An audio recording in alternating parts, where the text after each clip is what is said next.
When Emily was taken to the hospital by ambulance, she was given a yellow wristband. Emily was no longer conscious, so she didn't notice. Her husband finally arrived after dropping the children off at his parents' house. And when he arrived, he saw the yellow wristband that Emily had on her wrist. As a general practitioner, he knew exactly what that meant. He immediately called the police. When the police arrived at the hospital, the staff didn't want to let them in at first. This had all gone too far. Emily's husband had crossed a line here, but he didn't regret it at all. This was his only chance to find out the truth about what was going on with his wife.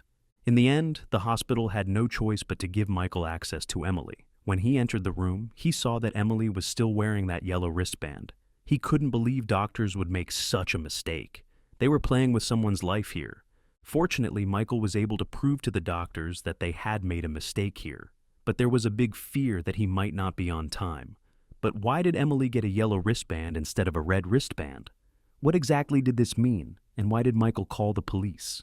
Michael received the call that his wife Emily had been taken to the hospital by his neighbor. She was also the one who initially called the ambulance when she got the feeling something strange was going on at their home.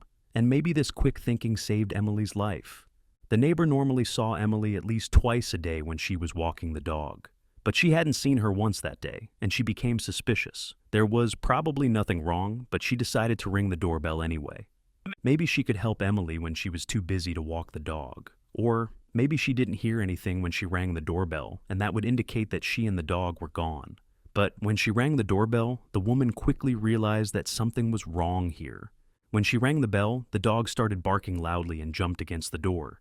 But Emily didn't come to the door. Her bad feeling was getting stronger by the second, and she decided to walk around the house and peek through the windows. And then she saw it. Emily was lying on the floor in the kitchen. She didn't move or respond to the neighbor banging on the window. The woman quickly called an ambulance, and it was on the scene within minutes. They realized that this was clearly an emergency. They broke down the door and immediately put Emily in the ambulance. The neighbor called Michael at that time, and the only information the paramedics could give her was that Emily was still alive, and she had seen for herself that Mealy got a yellow wristband. Michael had heard enough. He had no idea what could be wrong with Emily. She had no history of any medical issues, and when he saw her that morning, she looked fine. He was so shocked that he hadn't even heard the neighbor talk about the yellow wristband. When he got the call, Michael was on his way to pick up their children and take them home, but it was clear that they couldn't go home now, and he didn't want his children to know that something was wrong with Emily. He now had to keep a very straight face. He picked up the children from school and actually brought them to his parents.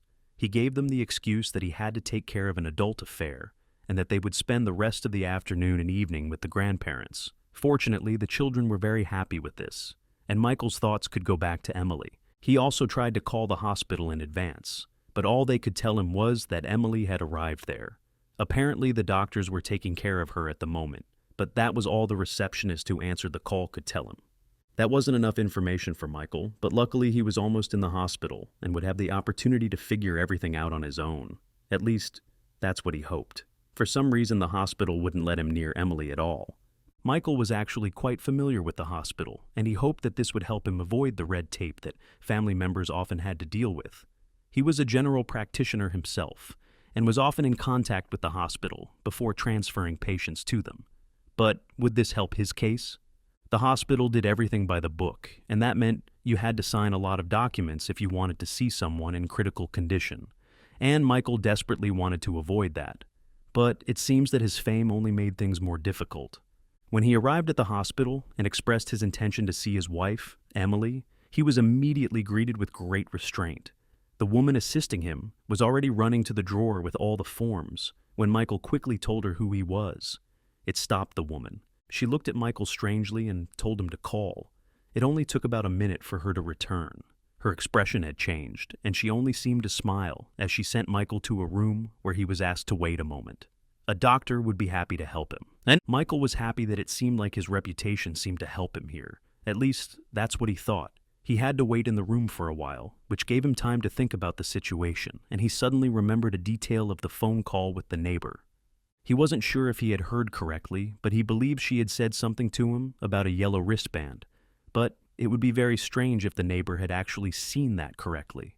Normally, patients who were admitted in this way could be given a red wristband. He had seen it a lot in patients he referred to the hospital. When he went to visit them, they almost always wore a red wristband. He had only seen the yellow one a few times in very specific patients. And he was sure Emily didn't fall into that category. Or did the doctors here know something he didn't? Now that he had come to this realization, Michael was even more desperate to see his wife. He had been waiting here for almost 10 minutes, and still no one had come to see him. His patients were running out, and he quickly stepped out of the room to find a doctor. But there was already someone waiting for him. Outside his door were 2 guards who wouldn't let him through. Michael was about to get furious with them, but it was no use. They were given strict instructions not to let him out of the room unless he wanted to leave the hospital. Michael started calling the front desk to ask what the heck was going on here, but all she told him was that he would have to wait for a doctor to arrive, and that they were afraid he would start wandering around the hospital on his own. That's why security guards were present. Michael was totally stunned by this treatment. He had been working with this hospital for a long time, but he had never heard of anyone being watched in this way. What did the hospital staff expect him to do if he stayed in the hospital alone? Or was there something else going on? Maybe the staff didn't want him to see his wife. It could be possible that they were trying to keep him away from her, because then she could see that she was wearing a yellow wristband. And the hospital staff needs to realize that they know what that means. Be that as it may, and whatever the reasons, Michael knows one thing for sure. He's not just sitting here waiting to be helped. He can't be sure how his wife is doing, and the longer he has to wait here, the more likely he is to be late. He desperately searches for a way out. He knew the door wasn't an option as long as those bullying guards were still there. But it was the only door in the room, and the window was also very risky because they were on the 2nd floor. But then Michael came up with something that could give him a chance here. The window gives a direct view of the entrance of the hospital, and can even open a little bit. He could get people's attention from here. But would there be someone down there who could help him, and help him quickly? So, Michael estimated the chance of that to be very small. But there was a way he could bring people here who could help. Officers of the law.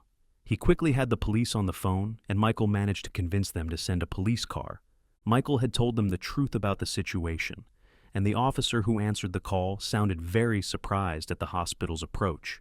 Of course, they told Michael that he should have just signed the papers like a normal visitor. But if he didn't deserve this treatment. The car arrived 10 minutes later, and Michael stood still and patiently waiting by the window. There was still no message from the guard and nothing about his wife. The fear consumed him inside. So, when the officers got out of the car, he wasted no time. He started screaming out the window as loud as he could for them to help him. Everyone who was around to hear it looked up in surprise, and within seconds the guards had stormed in, most likely gagging him. But then Michael told them about the police. Suddenly, they had no power. The need that the police had seen and heard Michael, and that they were going to have to answer. But it wasn't like they knew anything about the situation, as the guards had been sent here to make sure Michael wasn't leaving. One of them quickly called the person who had assigned them the task. After a brief conversation, the guards led Michael back to the entrance. The officers had gone inside and demanded to speak to him. They had no choice but to obey. As Michael walked through the hospital halls, flanked by guards, he attracted a lot of attention from staff and patients. These people didn't even know that there were 2 policemen waiting for him downstairs. What a crazy situation he had gotten himself into, and he still didn't know exactly how his wife was doing. The officers were already talking to someone who immediately recognized Michael as one of the hospital's directors and a chief physician with whom Michael had by far the most to do when referring patients to this hospital. And that man looked like he could kill someone right now. One of the officers asked Michael to give his account of the situation. At first, he was a little reluctant because he just wanted to see his wife as soon as possible, but the officers insisted. Michael agreed, and the officer seemed happy that the stories were lined up. This made his job a lot easier. The officer ordered Michael to be taken to his wife, and a nurse immediately came over to help. The officer in question also walked with them, and began to explain the strange situation to Michael. At least, the parts he understood of it.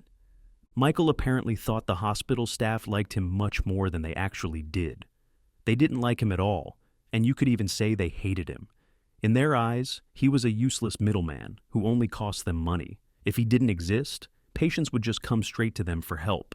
Michael didn't agree with this assessment at all, but that didn't really matter at the moment. But this was also the reason that the hospital was not so keen to help Michael avoid standard procedures. Because he tried to do that, they even wanted to make him pay by making everything even more difficult for him. Apparently, it had nothing to do with Michael's knowledge about the hospital and the yellow and red wristbands. The officers had asked the directors about that as well, and they just raised an eyebrow. They had no idea what wristband Emily was wearing, nor did they see the relevance of this. Michael had a lot of work to do with the hospital, and that was very clear to him. But all that had to wait, as his wife's health was paramount here. In the meantime, the nurse had taken them to the room where his wife was supposedly waiting. When Michael opened the door, his wife immediately shed tears. There lay his wife, Maylee, sleeping peacefully in bed. She didn't look too elegant, but Emily was down to the last detail. And then he saw that she was still wearing that damn yellow wristband. He turned to the nurse and told them that they must have made a mistake by doing that to her. She had to double check, and the nurse had no problem looking up Emily in the system to verify their decision. And wouldn't you know, they had actually made a big mistake. The yellow wristband is given to new patients who come in without insurance. And what makes mistakes here really dangerous is that patients without insurance aren't actually treated right away. Of course, if they have life-threatening injuries or illnesses, it can quickly spell disaster. Thankfully, the nurses had checked Emily's vital signs anyway and determined that there was nothing really wrong with her. She had just fainted, probably from dehydration. Emily had a habit of sometimes forgetting to drink water, and on a hot day like this, it really came back to bite her in the ass. The nurses had given her some water injections and she was slowly rehydrated. It didn't take long for her to wake up and be ready to go home. Michael was immensely relieved by the whole situation, and it also soothed his anger against the hospital and its treatment. In the end, they had a very good and honest conversation about their working relationship and how to improve it. In the end, they managed to find common ground and made some decisions that both parties could be happy with. And Emily, of course, made a full recovery easily.